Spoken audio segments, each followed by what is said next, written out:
The last flight home. The penthouse smelled of expensive whiskey and colder silence. Julian Cross stood at the floor-to-ceiling windows of their Boston apartment, watching the Charles River glitter under city lights. 34 years old, already CEO of Aurelia Air, the fastest-growing private airline in the Northeast. His reflection in the glass showed a man who looked carved from ambition. Sharp jaw, tailored black shirt, eyes that had forgotten how to soften. Behind him, Claire was packing a small suitcase. "You're really doing this?" she asked quietly. "Another emergency trip to Singapore while your father is in a hospital?" Julian didn't turn around. "The deal closes tomorrow night. If I don't sign with Chin Logistics, we lose the entire Asian expansion. 20 new routes. $3 billion in projected revenue." Claire zipped the suitcase with more force than necessary. "And what about us, Julian? Do we factor into your projections?" He finally faced her. Claire Cross, 31, former corporate lawyer, turned fierce advocate for aviation safety reform. Her auburn hair was tied back, but loose strands framed a face that still made his chest ache even when they were fighting. Which was most nights now. "Claire, this is temporary." "Temporary?" She laughed bitterly. "That's what you said 2 years ago when you missed our anniversary. Then again when you missed my mother's funeral. And last month when I begged you to come with me to the doctor." Julian's jaw tightened. "The doctor said it was just stress." Claire looked at him for a long moment, something fragile breaking in her eyes. "I'm not stressed, Julian. I am lonely. And I'm starting to think I'm married to a ghost who only appears when the stock price needs boosting." She walked to the desk, picked up a sealed envelope, and placed it on the kitchen island. "If you leave tonight, read this when you get back. Not before." Julian glanced at the envelope, but didn't pick it up. "I'll be back in 4 days." Claire gave him a sad smile. "You always say that." 3 years earlier, the beginning of the end. The cracks had started small. Aurelia Air had begun as a premium boutique airline. Luxury service, impeccable safety record. But as competition from larger carriers intensified, Julian started making deals in gray areas. First, it was relaxed maintenance schedules to cut costs. Then priority partnerships with certain cargo companies in Southeast Asia. Then, 18 months ago, the real compromise. Chin Logistics wasn't just a partner. They were a front. Julian had discovered, too late to back out cleanly, that some of their cargo containers contained more than electronics and luxury goods. Small shipments of counterfeit pharmaceuticals, laundered money, and occasionally something darker. He told himself he didn't know the full extent. He told himself he was protecting jobs, protecting the future he was building for Claire. But Claire had started noticing things. Late nights, burner phones, meetings with men who didn't look like typical businessmen. One night, she found an encrypted folder on his laptop titled CL Singapore Contingency. She didn't confront him then. Instead, she began investigating quietly. 6 months before the crash, Claire sat in their dimly lit living room at 2:17 a.m., wearing Julian's old Harvard sweater. On the coffee table were printed documents she'd obtained through old legal contacts. Aurelia Air Flight 472 had lost a container last month over the Pacific. Officially, it was listed as mechanical failure and cargo shift. But the manifest didn't match the insurance claim. Inside the container had been $14 million in untraceable bearer bonds and several kilos of a synthetic opioid precursor. She recorded a voice memo on her phone, voice low and steady. "Julian, if you're listening to this, I know what you're involved in. I know you think you're protecting us, but you're drowning us. I love you. God, I still love you. But I won't watch you become the man your father warned me about." She saved the recording, but didn't send it. Instead, she began writing the letter. The night everything ended. Julian was in Singapore, in the glass tower of Chin Logistics headquarters, when his phone vibrated. It was his father's doctor. "Mr. Cross, your father has suffered a major cardiac event. He's asking for you." Julian's stomach dropped. He looked around the conference table. 6 men in expensive suits, including Victor Chun, a man whose smile never reaches eyes. "I need to leave," Julian said. Victor Chun leaned back. "The contracts are ready. We sign tonight, or the deal dies.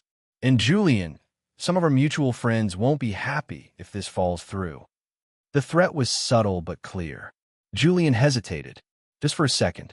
That was the moment he would replay for the rest of his life. He stayed. While he signed documents worth hundreds of millions, his father lay in a Boston hospital bed. And Claire, upon hearing the news, got into her car despite the heavy rain. She never made it to the hospital. The roads outside Boston were slick with freezing rain. Claire gripped the steering wheel, windshield wipers fighting a losing battle. Her phone was connected to the car's Bluetooth. She recorded another message, this one raw, breaking. Julian, your father collapsed. I'm driving to the hospital now. I know you're in Singapore. I know you chose the deal again. I'm so tired of coming second. She paused, voice cracking. I left you a letter. If anything happens to me, promise me you'll read it. And promise me you'll get out. They're watching you, Julian. Chen's people. I found proof. I was going to give it to the authorities tomorrow. Headlights appeared behind her. Too close, too fast. Claire glanced in the rearview mirror. The black SUV rammed her once. Then again. Harder. Her car hydroplaned, spun, and slammed into the guardrail. Metal screamed. Glass shattered. The last sound on the recording was Claire whispering Julian's name before everything went silent. Flashback.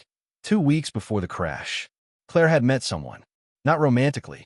A former FAA investigator named Marcus Hale who owed her a favor. They met in a quiet cafe in Cambridge. I think your husband's airline is being used as a conduit, Marcus told her. Not just money, possibly narcotics precursors. If I'm right, this goes high up. Claire slid a USB drive across the table.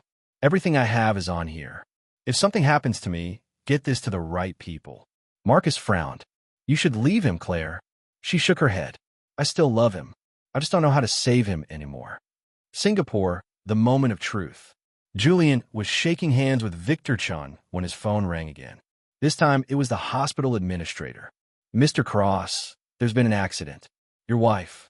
I'm so sorry. The room tilted. Julian dropped the phone.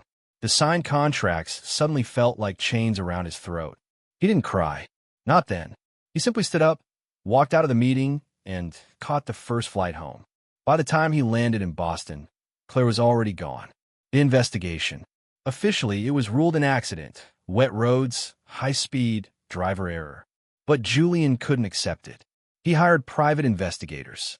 He read Claire's letter over and over until the paper nearly disintegrated. In it, she had written everything. You became the thing you swore you'd never be. Your father's shadow. Cold. Distant. Married to power instead of me. I was going to expose the cargo deals. I thought if I forced your hand, you'd choose us. I was wrong, but I still believe the man I fell in love with is still in there somewhere. Please find him. Julian found a USB drive hidden in Claire's favorite book. When he opened the files, his blood ran cold. Names, dates, transaction records, evidence that Victor Chun had been using Aurelia Air planes to move illegal chemicals. And worse, evidence that Chun had ordered surveillance on Claire after she started asking questions. 6 weeks after the funeral, Julian sat in his darkened office, staring at the final report from his investigator. The black SUV that hit Claire had been found burned in a junkyard. The driver, a known associate of Victor Chun, had disappeared. It wasn't an accident. It was murder. Julian poured himself a drink, then another. For the first time in years, he cried. Ugly, broken sobs that shook his entire body. He picked up his phone and dialed a number he'd sworn he'd never use. Marcus Hale. This is Julian Cross. I have evidence. I want them to pay. The revenge. Over the next 18 months, Julian played a dangerous game. He pretended to continue the partnership with Chin Logistics while secretly feeding information to federal authorities. He became colder, more ruthless, the perfect mask. But tears fell freely down his face. I'm sorry, he whispered into the night. I'm so sorry I was too late. Epilogue, the airport. 3 years later, in Denver International Airport, during the worst snowstorm in a decade, Julian Cross would meet a little girl named Ellie and her mother Maya. But that night, the night of Claire's death, was the true beginning of his unraveling. The night he learned that some flights never make it home, and some mistakes cost more than money. They cost everything.